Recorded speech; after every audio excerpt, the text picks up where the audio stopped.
Mas voltemos ao Datafolha. Jair Bolsonaro parou de subir segundo a pesquisa. A Folha de São Paulo diz que ele já tem um alvo evidente, o eleitorado feminino. No Datafolha ele ganha o voto de 22% dos homens, mas emperra em 10% no das mulheres. Outro fato, sem Lula, Bolsonaro herdaria mais votos do petista do que o ex-governador da Bahia, Jacques Wagner, do PT. Essa é incrível, hein, Isso Augusto mostra, Nunes? não, eles apontam o voto ideológico do Lula, o voto cativo do Lula. Tá aí, o Bolsonaro tira mais votos do que o Jacques Wagner.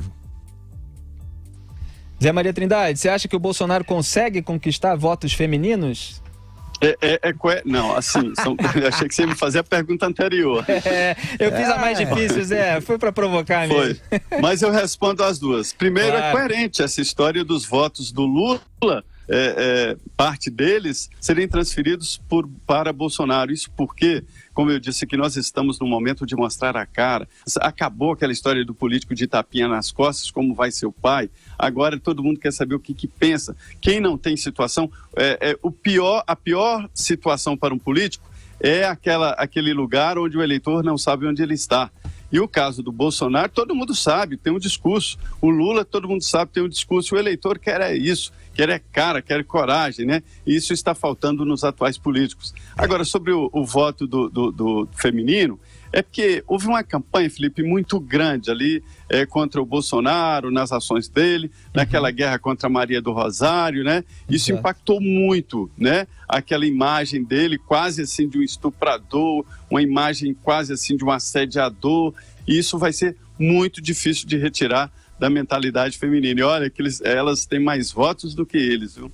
Lembrando que era um debate sobre a redução da maioridade penal. A Maria do Rosário é contra a redução, ela é a favor da legislação atual da maioridade penal. Tinha lá o criminoso Champinha, um estuprador que estuprou uma mulher, depois participou do assassinato do namorado dela também. E a Maria do Rosário estava defendendo que o Estatuto da Criança e do Adolescente se mantenha para tratar esse tipo de criminoso. Absurdo. E o Bolsonaro estava contra ela nessa posição e ela o chamou de estuprador primeiro. Depois ele reagiu dizendo que se fosse estuprador não estupraria porque ela não merece, aí deu aquela confusão. Depois ele repetiu isso numa entrevista para a imprensa e repetiu também na tribuna lá no Congresso Nacional e acabou sendo denunciado pela Ela Vieco, a subprocuradora-geral da República, que foi flagrada lá num ato em Portugal, se eu não me engano, num ato petista de fora Temer antes da delação da JBS. Então é um caso bastante cheio de névoas aí, mas evidentemente a campanha pode ter prejudicado a imagem do deputado Jair Bolsonaro nisso.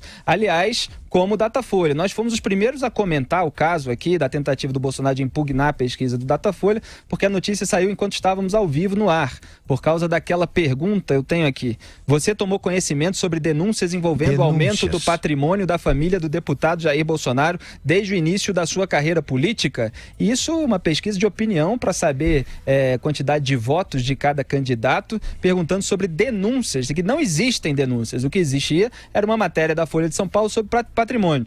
Eu estou citando isso para dizer que a Folha está explorando esse fato de que o Jair Bolsonaro parou de subir.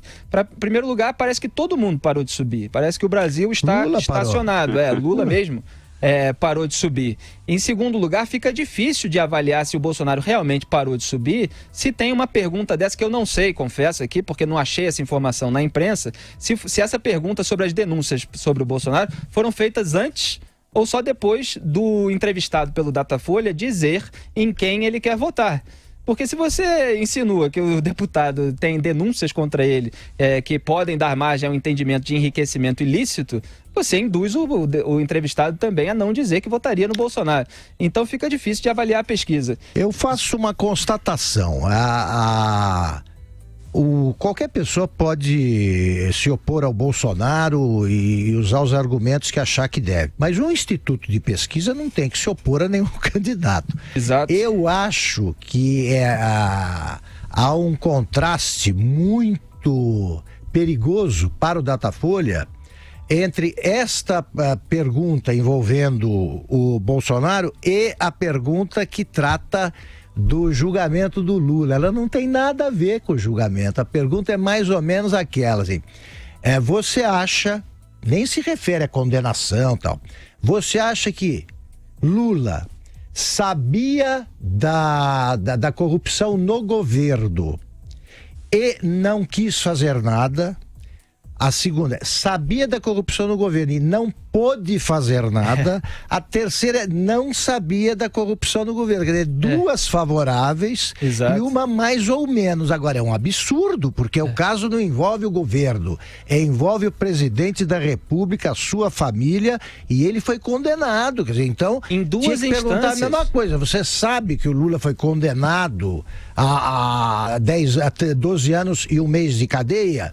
Você está bem informado, mais ou menos, ou é isso aí. Você sabe que ele Faz recebeu igual. um triplex como forma de pagamento de propina em troca de Pronto, contratos tá bem públicos? informado? Está bem informado a respeito disso? Não, mas Tem que ele ser- tem informa. que ser equânime O o Datafolha tratamento. informa o entrevistado das alegações da defesa. Quer dizer, que do pode ser data- tudo falso e o entrevistado pode escolher uma outra alegação. É isso aí. Não é um jogo de contraste aí das formas de abordagem em relação ao Bolsonaro e ao Lula na pesquisa Datafolha, Zé Maria?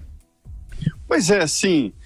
Depende do objetivo, né? Porque as pesquisas que eu me referi aqui, aquelas pesquisas que não são publicadas, até porque são proibidas, porque são de consumo próprio e não obedecem àqueles detalhes exigidos pela legislação eleitoral, elas fazem esse tipo de pergunta para avaliar como atacar o adversário, para avaliar se o eleitor está ciente de denúncias que foram feitas e como ele está como está avaliando cada denúncia. Mas isso aí são as qualitativas para consumo próprio. Isso não pode misturar com a pesquisa de preferência de votos, né? A ideia, Felipe, é que coloquem na urna eletrônica, quando você votar no Bolsonaro, e dizer: você sabia que está votando no Bolsonaro?